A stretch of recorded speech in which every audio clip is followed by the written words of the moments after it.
โดนแล้วเด้อเนาะบ่ได้ไปเล่นบาทลักสามนี่นะไปหาตดให้คนบาทลักสามดมก่อนจักบาท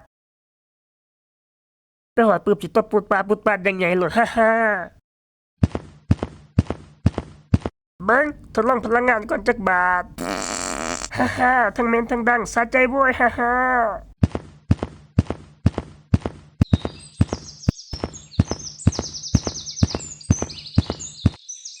บาทรักษามันอยู่เท่าไหร่เนาะบาทนี้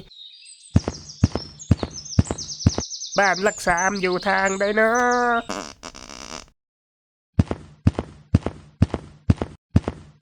โอ้ส่งดีแท้มีคนอยู่แถวนี้เสย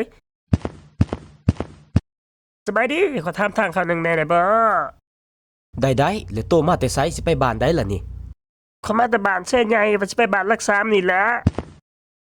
บ้านหลัก3อยู่ใกล้ๆนี่แหละว่าแต่โตสิไปเฮ็ดหยังล่ะเขาว่าสิไปเรียนบ้านแล้วก็ตัวตดให้เด็กรักษาดมซื่อๆนี่ล่ะ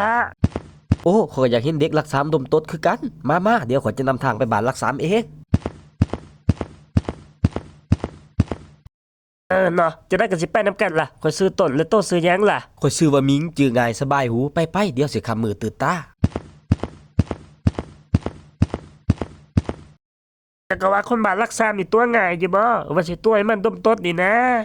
เขาบ่จักแผนการจะดอกเดี๋ยวก็ฮอดนี่ล่ะใจเย็นโอเคสหายๆเอาละเฮาฮอดบ้านหลัก3แล้วสหายเอ้ยโอ้ขอบใจหลายๆที่มาส่งเด้อจังได๋ก็สิไปตดให้เด็กหลัก3ดมแล้วจะแน่ใจซะบ่ว่าตดจะเหม็นคักแม่นแน่นอนสหายเอ้ยรับประกัน 100% บ่ได้ถ่าย3มื้อเอาละเพื่อความมั่นใจจะตดละดมเบิ่งว่ามันเหม็นแท้บ่เนาะกวดสอบมันก่อนแม่นจุดคมคอสหายเอ้ยบ้าเทื่อหนึงมันบ่แน่นอนดอกต้อง2หอบจึง100%แม่นความเจ้าได้อเนาะเบิ่งเอาอีกจักบาทแม่นแท้เสพบ่ตั้งสหายเอ้ยไปเฮาไปหาตัวเล็กรักษาดมตดก่อนจักบาท